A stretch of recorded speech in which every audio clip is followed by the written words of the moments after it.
নমস্কার, ভাগ্যবার্তায় সবাইকে স্বাগত জানাচ্ছি আজকের এই অনুষ্ঠানে। সুপ্রভাত প্রত্যেককেই। আমারও খানিকটা যেন উৎকণ্ঠা বাড়ছে এই কারণের জন্য, কারণ এমনিতেই আমাদের বহু প্রতীক্ষিত ফলহারিণী অবসর দিনটা কাছে চলে আসছে। উৎকণ্ঠা বাড়ছে এই কারণের জন্যই, কারণ আমি একবার এক পরিবারকে আমাদের এই সিটিভিএন দপ্তরে ফোন করে কাঁদতে দেখেছিলাম। তার কারণটা কি, উনি ফোন করেছেন এমন একটা তারিখে, আমার তারিখটা ঠিক খেয়াল নেই, যে দিন থেকে ফলহারিণী অবস্যার দূরত্ব আর মাত্র একটা দিন। উনি এখানে বলছেন যে আপনারা বলে কোনোরকমভাবে পণ্ডিতজির কাছে বুকিংটা কনফার্ম করান, কিন্তু ততক্ষণে অনেকটা দেরি হয়ে গেছে, বুকিং সবটা কমপ্লিট হয়ে গেছে। মাথায় রাখবেন যে এই বিশেষ অমাবস্যার আগে প্রচুর কাজকর্ম থাকে, যেগুলো একজন অ্যাস্ট্রোলজারকে তার ক্লায়েন্টদের জন্য রেডি করতে হয়। কাজেই মোটামুটিভাবে 3 দিন আগে, 72 ঘন্টা আগে পণ্ডিতজির বুকিং ক্লোজ হয়ে যাবে। যারা ফলহারিণী অবস্যার জন্য বুকিং করতে চাইছেন একটু দ্রুত করবেন। আজকে 9 তারিখ, হাতে কিন্তু আর একেবারে সময় নেই। আসুন আজকের ভাগ্যবার্তায় প্রতিদিনের মতো রাশিফল, কালীকথা নিয়ে বিস্তারিত আলোচনা নিয়ে আজকের অনুষ্ঠানে থাকবেন পণ্ডিতজি ভৃগুর শ্রী জাতক। আমি স্বাগত জানাই, পণ্ডিতজিকে সুপ্রভাত জানাই। নমস্কার। শুরু করব আজকের রাশিফল দিয়ে, তার পাশাপাশি থাকবে আজকের কিছু কথা থাকবে ফলহারিণী অমাবস্যা সম্পর্কে বলবো। প্রথমে আজ হচ্ছে কৃষ্ণপক্ষের অষ্টমী তিথি, সকাল 9টা 37 পর থেকে শুরু হবে। আজ হচ্ছে শুক্রযোগ। আজ আত্মকারগ্রহ হচ্ছে মঙ্গল। আজকের রাজ্য কারগ্রহ হচ্ছে গোচরে বুধ এবং রবি।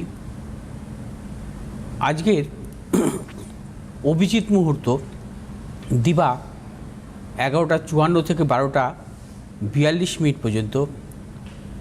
আজ রাহুকাল সকাল 8টা 16 থেকে 9টা 52 পর্যন্ত। আজকের গ্রহগত সন্নিবেশ, রবি আজকে অবস্থান করছে মেষ রাশির ভরণী নক্ষত্রে, চন্দ্র আজকে অবস্থান করবে মকর রাশির শ্রবণা নক্ষত্রে, মঙ্গল আজকে অবস্থান করবে মীন রাশির রেবতী নক্ষত্রে, বুধ আজকে অবস্থান করবে মেষ রাশির ভরণী নক্ষত্রে অর্থাৎ, এবং বৃহস্পতি আজকে অবস্থান করবে মিথুন রাশির পূর্ণবসু নক্ষত্রে, শুক্র আজকে অবস্থান করবে বৃষ রাশির রোহিণী নক্ষত্রে, আজ আবার মৃগশিরা নক্ষত্রে প্রবেশ করবে। শনি আজকে অবস্থান করবে মীন রাশির উত্তর ভাদ্রপদ নক্ষত্রে, রাহু আজকে অবস্থান করবে কুম্ভ রাশির শতবিশা নক্ষত্রে, কেতু আজকে অবস্থান করবে সিংহ রাশির মঘা নক্ষত্রে। আজ রাশির পঞ্চম ভাবে শুক্রের অবস্থান। শুক্র দুটি শুভ গ্রহের মধ্যগত অবস্থায় থাকবে, বুধ এবং বৃহস্পতি। শুক্র যদি কখনো স্বক্ষেত্রস্থ থাকে এবং তার পাশাপাশি শুক্র যদি বৃহস্পতি যুক্ত, বৃহস্পতির দৃষ্ট শুভগ্রহ মধ্যগত অবস্থায় থাকে, অত্যন্ত শুভ, একে বলা হয় প্রীতিযোগ। প্রীতিযোগী জাতক জাতিকা, আর মূলত এই প্রীতিযোগ কিন্তু ত্রিকোণভাবে শুভাশুভ ফল দেয়, অর্থাৎ লগ্ন বা রাশির পঞ্চমভাবে অথবা নবমভাবে এই প্রীতিযোগের সৃষ্টি হয়।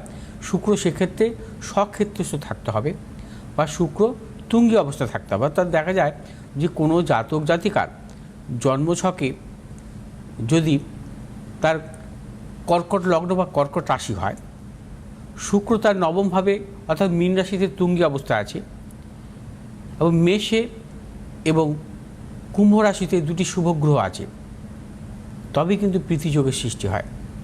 অর্থাৎ শুক্রকে তুঙ্গী অবস্থায় থাকতে হবে বা শুক্র স্বক্ষেত্রস্থ থাকতে হবে, অর্থাৎ পঞ্চম ভাব এবং নবম ভাবেই কিন্তু শুক্রকে স্বক্ষেত্রস্থ থাকতে হবে।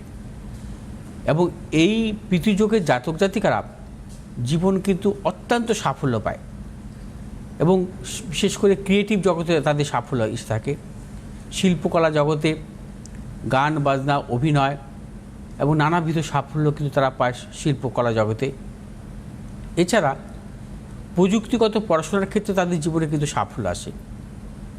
প্রযুক্তিগত পড়াশোনার ক্ষেত্রে তাদের বিদেশেও পড়াশোনায় সাফল্য আসে বা বিদেশেও তাদের কিন্তু চাকরি হয়।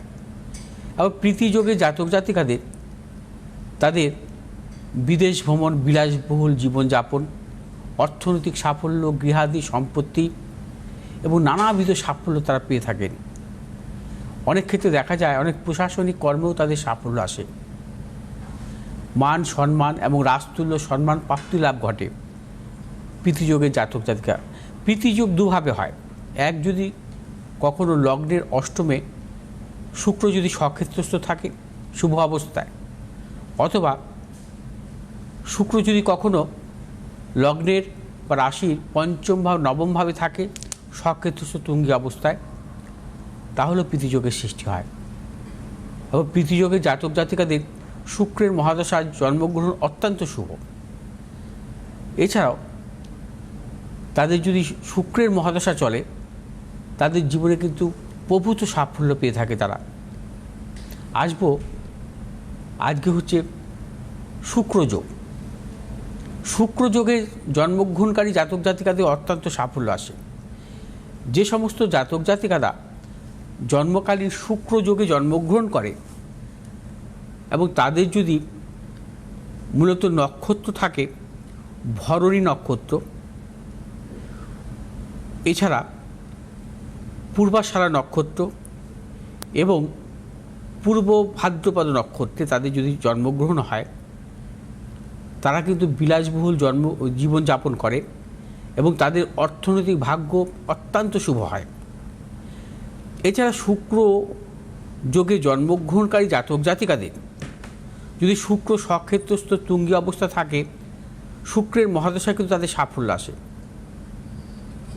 এবং তাদের জীবনে বিশেষ করে এডুকেশন সংক্রান্ত সাফল্য, অর্থনৈতিক সাফল্য এবং মান সম্মান বৃদ্ধি হয়। এবার আসবো আজকে রাশিফল নিয়ে। আজ মেষ রাশির জাতক জাতিকাদের ক্ষেত্রে শুভ অর্থ লাভ, কর্মক্ষেত্র সুনাম বৃদ্ধি, পদোন্নতি, দূরভ্রমণের ক্ষেত্রে সাফল্য মিলবে। মেষ রাশির জাতক জাতিকারা আজ যে কোনো শুভ কাজের ক্ষেত্রে উত্তর পশ্চিম দিকে অগ্রসর হবেন, সাফল্য। শুভ রং হচ্ছে আপনাদের লাল এবং নীল। আজ 1 সংখ্যার জাতক জাতিকাদের ক্ষেত্রে শুভ, 3 সংখ্যার জাতক জাতিকাদের ক্ষেত্রে অশুভ। বৃষ রাশির জাতক জাতিকাদের ক্ষেত্রেও আজকের দিনটি নানাবিধ সাফল্যের যোগ। অর্থনৈতিক সাফল্য, কর্মক্ষেত্রে সাফল্য, ব্যবসায়ীদের ক্ষেত্রে বিশেষভাবে শুভ। বৃষ রাশির জাতক জাতিকাদের সন্তানের সাফল্যের প্রবল যোগ। যারা ব্যবসা করছেন ব্যবসা ক্ষেত্রে নানাবিধ সাফল্য পাবেন। বিশেষ করে যারা মেডিসিনমূলক ব্যবসার সাথে যুক্ত, অত্যন্ত সাফল্য আছে আজকের দিনটি। আজ আপনাদের শুভ দিক হচ্ছে পশ্চিম দিক এবং উত্তর দিক। শুভ রং আপনাদের সাদা এবং নীল। আজ 4 সংখ্যার জাতক জাতিকাদের ক্ষেত্রে বিশেষভাবে শুভ, 5 সংখ্যার জাতক জাতিকাদের ক্ষেত্রে অশুভ। মিথুন রাশির জাতক জাতিকাদের ক্ষেত্রে আজকের দিনটি নানাবিধ প্রতিকূলতা, শারীরিক মানসিক প্রতিকূলতা, অর্থনৈতিক উন্নতির ক্ষেত্রে ব্যাহত, প্রিয়জনের সাথে মতানৈক্য, গুপ্ত সত্য বৃদ্ধি হতে পারে। মিথুন রাশির জাতক জাতিকারা আজ যে কোনো শুভ কাজের ক্ষেত্রে ভেবে চিন্তে অগ্রসর হবেন। মিথুন রাশির জাতক জাতিকারা আজ যে কোনো শুভ কাজের ক্ষেত্রে পশ্চিম এবং উত্তর দিকে অগ্রসর হবেন, সাফল্য। শুভ রং হচ্ছে আপনাদের নীল এবং সবুজ। আজ 4 সংখ্যার জাতক জাতিকাদের ক্ষেত্রে অশুভ, 5 সংখ্যার জাতক জাতিকাদের ক্ষেত্রে শুভ। কর্কট রাশি জাতক জাতিকাদের ক্ষেত্রে আজকের দিনটি বিশেষভাবে শুভ। কর্কট রাশি জাতক জাতিকাদের অর্থনৈতিক সাফল্য, কর্মক্ষেত্র সাফল্য, ব্যবসায়ীদের ক্ষেত্রেও বিশেষভাবে শুভ। কর্কট রাশির জাতক জাতিকারা আজ দূরযাত্রার ক্ষেত্রে সাফল্য পাবেন এবং যে সমস্ত কর্কট রাশির জাতক জাতিকারা মূলত টেকনোলজি জাতীয় ব্যবসার সাথে যুক্ত, আপনাদের আজকে বিশেষভাবে সাফল্যের যোগ। আজ আপনারা যে কোনো শুভ কাজের ক্ষেত্রে দক্ষিণ পশ্চিম দিকে অগ্রসর হবেন, সাফল্য। শুভ রং হচ্ছে আপনাদের সাদা এবং নীল। আজ 8 সংখ্যার জাতক জাতিকাদের ক্ষেত্রে শুভ, 4 সংখ্যার জাতক জাতিকাদের ক্ষেত্রে অশুভ। সিংহ রাশির জাতক জাতিকাদের ক্ষেত্রেও আজকের দিনটি নানাবিধ প্রতিকূলতা। আজ সর্বক্ষেত্রে ভেবেচিন্তে অগ্রসর হবেন। শারীরিক মানসিক প্রতিকূলতা, অর্থনৈতিক উন্নতির ক্ষেত্রে ব্যাহত, প্রিয়জনের সাথে মতানৈক্য, গুপ্ত সত্য বৃদ্ধি হতে পারে। আজ সিংহ রাশির জাতক জাতিকারা কোনো মতানৈক্যে জড়াবেন না। যে সমস্ত সিংহ রাশির জাতক জাতিকারা জলজমূলক ব্যবসার সাথে যুক্ত, আজকে আপনাদের নানাবিধ প্রতিকূলতা আসতে পারে, সতর্কতা অবলম্বন করতে হবে। আজ অর্থনৈতিক লেনদেন বা ক্রয় বিক্রয় জনিত ব্যাপারেও সতর্কতা অবলম্বন করতে হবে। আজ আপনাদের যে কোনো শুভ কাজের ক্ষেত্রে দক্ষিণ পূর্ব দিকে অগ্রসর হবে, সাফল্য। শুভ রং হচ্ছে আপনাদের লাল এবং নীল। আজ 4 সংখ্যার জাতক জাতিকাদের ক্ষেত্রে অশুভ, 3 সংখ্যার জাতক জাতিকাদের ক্ষেত্রে শুভ। কন্যা রাশির জাতক জাতিকাদের ক্ষেত্রে আজকের দিনটি শুভ। আজ আপনাদের অর্থ লাভ, কর্মক্ষেত্রে সুনাম বৃদ্ধি, দূরযাত্রার ক্ষেত্রে সাফল্য। কন্যা রাশি জাতক জাতিকাদের পারিবারিক দিক থেকে শুভ, এবং যে সমস্ত কন্যা রাশি জাতক জাতিকারা মূলত ট্রেডিংমূলক ব্যবসা বা পেশাগত ব্যবসার সাথে যুক্ত, আপনাদের আজকের দিন সাফল্যের প্রবল যোগ। শুভ দিক হচ্ছে পূর্ব এবং উত্তর দিক। শুভ রং হচ্ছে আপনাদের সবুজ এবং নীল। আজ 2 সংখ্যার জাতক জাতিকার ক্ষেত্রে বিশেষভাবে শুভ, 9 সংখ্যার জাতক জাতিকার ক্ষেত্রে অশুভ। আজ তুলা রাশি জাতক জাতিকাদের ক্ষেত্রেও নানাবিধ সাফল্য যোগ। তুলা রাশি জাতক জাতিকাদের অর্থ লাভ, কর্মক্ষেত্রে সুনাম বৃদ্ধি, পদোন্নতি, সন্তানের সাফল্যের প্রবল যোগ। তুলা রাশি জাতক জাতিকারা আজ দূরযাত্রার ক্ষেত্রে সাফল্য পাবেন। যে সমস্ত তুলা রাশি জাতক জাতিকারা মূলত আকরিক ব্যবসার সাথে যুক্ত, আপনাদের আজকে সাফল্যের প্রবল যোগ। শুভ দিক হচ্ছে পূর্ব দিক এবং উত্তর দিক। শুভ রং হচ্ছে আপনাদের সাদা এবং নীল। আজ 2 সংখ্যার জাতক জাতিকার ক্ষেত্রে বিশেষভাবে শুভ, 4 সংখ্যার জাতক জাতিকাদের ক্ষেত্রে অশুভ। বৃশ্চিক রাশির জাতক জাতিকাদের ক্ষেত্রেও আজকের দিনটি নানাবিধ প্রতিকূলতা। আজ আপনারা সর্বক্ষেত্রে সতর্কতা অবলম্বন করবেন। শারীরিক মানসিক প্রতিকূলতা অর্থনৈতিক উন্নতির ক্ষেত্রে ব্যাহত হতে পারে। প্রিয়জনের সাথে মতানৈক্য এবং বিশেষ করে প্রিয়জনের সাথে মতানৈক্য এবং তাদের সাথে নানাবিধ মতানৈক্য এবং প্রিয়জনের সাথে সম্পর্ক পর্যন্ত নষ্ট হতে পারে। বৃশ্চিক রাশি জাতক জাতিকারা আর যাবতীয় শুভাশুভ কাজ ভেবেচিন্তে অগ্রসর হবেন। আর বৃশ্চিক রাশি জাতক জাতিকারা আজ কোনো হঠকারিতার সিদ্ধান্ত নেবেন না। শুভ দিক হচ্ছে উত্তর এবং পশ্চিম দিক। শুভ রং হচ্ছে আপনাদের লাল এবং নীল। আজ 6 সংখ্যার জাতক জাতিকার ক্ষেত্রে বিশেষভাবে শুভ, 8 সংখ্যার জাতক জাতিকার ক্ষেত্রে অশুভ। ধনুরাশির জাতক জাতিকারা আজ সর্বক্ষেত্রে সাফল্য পাবেন। অর্থনৈতিক সাফল্য, কর্মক্ষেত্রে সাফল্য, ব্যবসায়ীদের ক্ষেত্রে বিশেষভাবে শুভ। ধনুরাশির জাতক জাতিকাদের আজ যে কোনো শুভ কাজের ক্ষেত্রে সাফল্য। যারা ধাতবমূলক ব্যবসার সাথে যুক্ত, অত্যন্ত সাফল্যের যোগ। আজ আপনারা যে কোনো শুভ কাজের ক্ষেত্রে পূর্ব এবং উত্তর দিক অগ্রসর হবে সাফল্য। শুভ রং হচ্ছে আপনাদের হলুদ এবং নীল। আজ 7 সংখ্যার জাতক জাতিকার ক্ষেত্রে শুভ, 5 সংখ্যার জাতক জাতিকার ক্ষেত্রে অশুভ। মকর রাশির জাতক জাতিকারা আজ কর্মক্ষেত্রে ব্যবসা ক্ষেত্রে সাফল্য পাবেন। মকর রাশির জাতক জাতিকা যারা ব্যবসা করছেন, ব্যবসার ক্ষেত্রে নতুন চিন্তা বা পরিকল্পনার ক্ষেত্রে সাফল্য। মকর রাশির জাতক জাতিকাদের পারিবারিক দিক থেকে শুভ। মকর রাশির জাতক জাতিকাদের বিদ্যার্থী, তাদের ক্ষেত্রে শুভাশুভ ফল মিলবে। মকর রাশি জাতক জাতিকাদের যাত্রার ক্ষেত্রে আজকে দিনটি সাফল্য মিলবে। মকর রাশি জাতক জাতিকারা আজ যে কোনো শুভ কাজের ক্ষেত্রে দক্ষিণ পূর্ব দিকে অগ্রসর হবে সাফল্য। শুভ রং হচ্ছে আপনাদের নীল এবং হলুদ। আজ 3 সংখ্যার জাতক জাতিকার ক্ষেত্রে বিশেষভাবে শুভ, 6 সংখ্যার জাতক জাতিকার ক্ষেত্রে অশুভ। কুম্ভ রাশির জাতক জাতিকাদের আজকে সর্বক্ষেত্রে প্রতিকূলতা। আজ সব দিক থেকে আপনার সাবধানতা অবলম্বন করতে হবে। শারীরিক মানসিক প্রতিকূলতা অর্থনৈতিক উন্নতির ক্ষেত্রে ব্যাহত হতে পারে। প্রিয়জনের সাথে মতানৈক্য এবং প্রিয়জনের শারীরিক বিড়ম্বনাও আসতে পারে। এবং কুম্ভ রাশির ব্যবসায়ীদের ক্ষেত্রে সতর্কতা অবলম্বন করবেন। কোনো প্রকার ঝুঁকি নেবেন না। কুম্ভ রাশির জাতক জাতিকারা আজকের দিনটি সতর্কতা অবলম্বন করে চলতে হবে। বিশেষ করে যে কোনো শুভ কাজের ক্ষেত্রে আজকে বিরত থাকাই শুভ। আজ আপনারা যে কোনো শুভ কাজের ক্ষেত্রে উত্তর পশ্চিম দিকে অগ্রসর হবে সাফল্য। শুভ রং হচ্ছে আপনাদের নীল এবং সবুজ। আজ 7 সংখ্যার জাতক জাতিকার ক্ষেত্রে বিশেষভাবে শুভ, 5 সংখ্যার জাতক জাতিকার ক্ষেত্রে অশুভ। মীন রাশির জাতক জাতিকাদের ক্ষেত্রেও আজকের দিনটি বিশেষভাবে শুভ। প্রবল অর্থপ্রাপ্তির মতন যোগ আছে।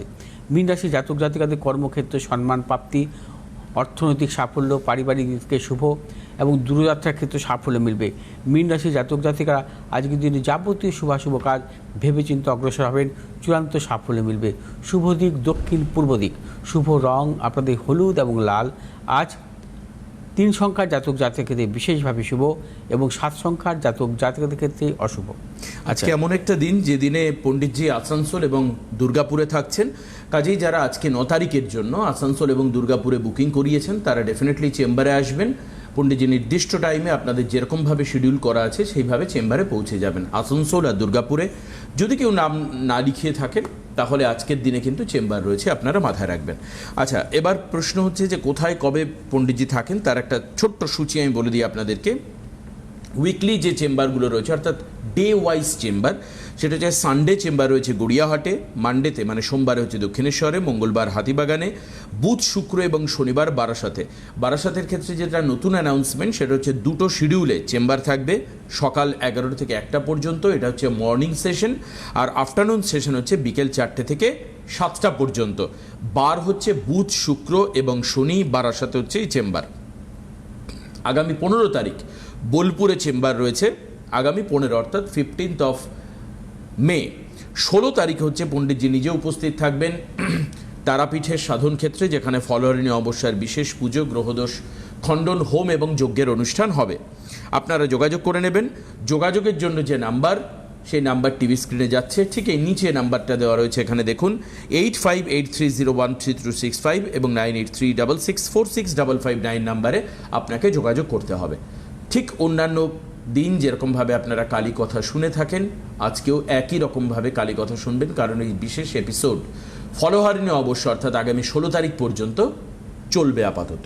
হ্যাঁ পণ্ডিতজি, এই জায়গাটা আজকে কি নিয়ে আমরা আলোচনা করছি, কি থাকছে? আজকে থাকবে বিশেষ ফলহারিণী অমাবস্যা নিয়ে কিছু বলবো, আচ্ছা, এবং ফলহারিণী অমাবস্যার শাস্ত্রীয় ব্যাখ্যা নিয়ে বলবো। বাহ, বেশ। আচ্ছা,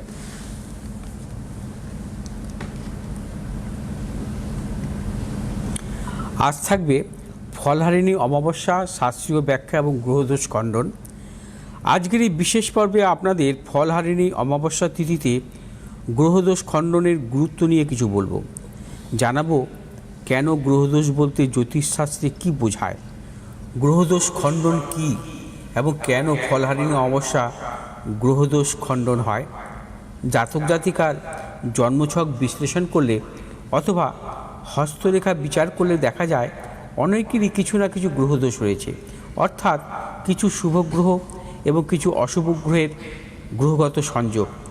সেটা দৃষ্টি বিনিময় বা অশুভ স্থানে অবস্থানের ফলে হতে পারে, আবার অশুভ গ্রহ দ্বারা কোনো গ্রহ পীড়িত হলেও হতে পারে। আবার গ্রহদোষের প্রভাব আজীবন বয়ে বেড়াতে হয় যদি না সঠিক সময়ে শাস্ত্রসম্মতভাবে সেই গ্রহদোষ খণ্ডন হয়। জ্যোতিষশাস্ত্রে যত রকম প্রতিকারের কথা উল্লেখ আছে, তার মধ্যে শাস্ত্রমতে পুজো পাঠ এবং মন্ত্র উচ্চারণের মধ্যে দিয়ে গ্রহদোষ খণ্ডনকে সর্বাধিক গুরুত্ব দেওয়া হয়েছে। তবে সাফল্য এবং তার স্থায়িত্ব নির্ভর করে সঠিক তিথি নির্বাচনের উপর। সেক্ষেত্রে যেহেতু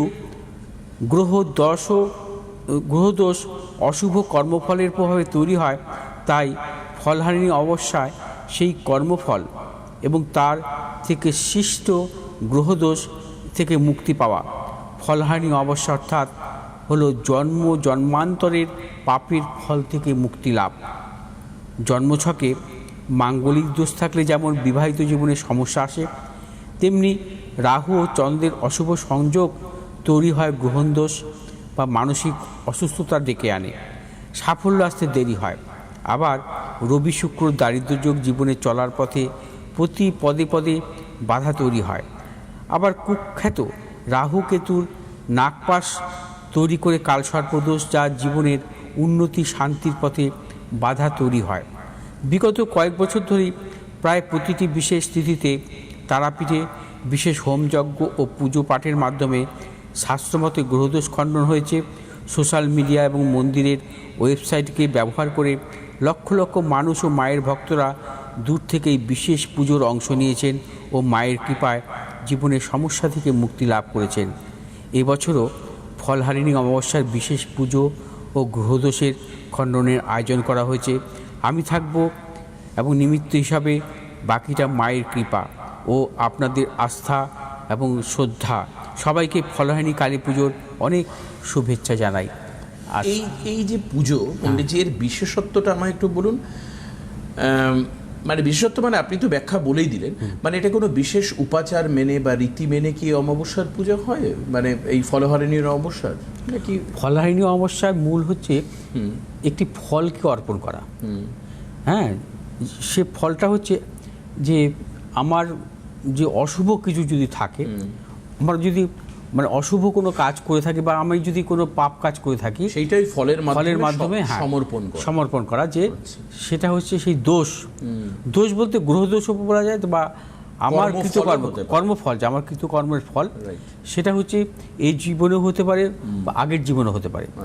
সেটা হচ্ছে একটা ফল অর্পণ করে, হ্যাঁ, সেটাকে যদি আহুতি দেওয়া হয়, মানে একটা সিম্বলিক প্যাটার্ন, হ্যাঁ, তাহলে সেটা খণ্ডন হয়।